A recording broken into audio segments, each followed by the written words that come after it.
I'm the artistic director of the Sherman Cymru, which is the main producing theatre in Wales and the only producing theatre in Cardiff. We are a combination of new writing and classic text in the main house and in the studio space. Oh God.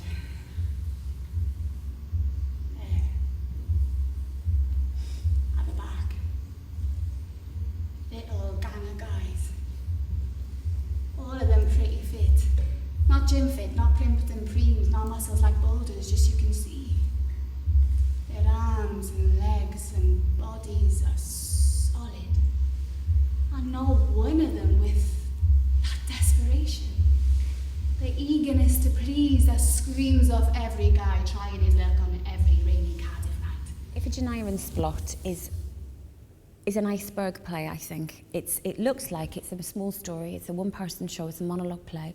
It's about one girl's experience, but really it's about an enormously political position.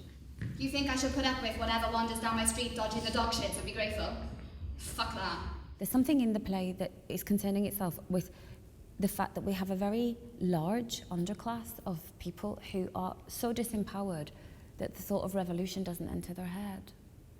And I was thinking about, you know, the French Revolution. I was thinking, there's enough people to overturn, really, but through a combination, I suppose, of lack of education, lack of confidence, being undereducated, badly served by society. There's a kind of a disempowerment that takes place, and I think that's at the heart of the play, as well as the Greek idea of a young woman being sacrificed for the so-called greater good. And I suppose there's something in the play that suggests that if the greater good doesn't care about the sacrifice, then the sacrifice will keep happening. Up till then, music has been shit, but the second I start to move to it, it becomes fucking sick. Because I am like a multi-million-dollar video that distracts from the shitness of the track. Except I'm in real life. I've come halfway to this guy, now I'll make him come the rest of the way to me. Gary Owen lived for a long time in Splott in Cardiff, and Splott is a particular part of Cardiff which would have quite a few problems in terms of money, and it's quite a rough place. So our heroine, Effie, lives there, and what Gary's captured brilliantly is this sense of place. And while it's very specific, it could also be anywhere. It could be Peckham. It could be the Falls Road. It could be anywhere that life is lived quite hard. And what he's captured brilliantly is a kind of a linguistic rhythm, and he's captured something really quite specific and magical. And I love that about Gary's writing. You get pulled into this world by the use of the language. The song ends, and I look to where this guy should be, right next to me. But next to me, there's no one.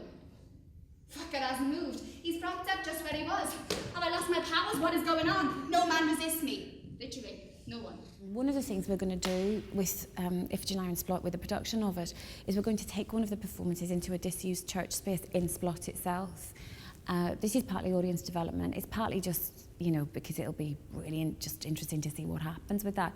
So there is a kind of a sense in which we're taking the show out into that community, and we're also saying come back into the Sherman. There is something, I think, compelling about watching something you understand implicitly yourself being explored in a wider context. So you have that experience of it's you, it's your world, but it's also there for you to examine and maybe think about in a way you don't when you're just living it day to day. They grab a couple of taxis from the roadblock top of St. Mary's, and I realise what it is. Lee and his mates, why they look like a gang. I say, you're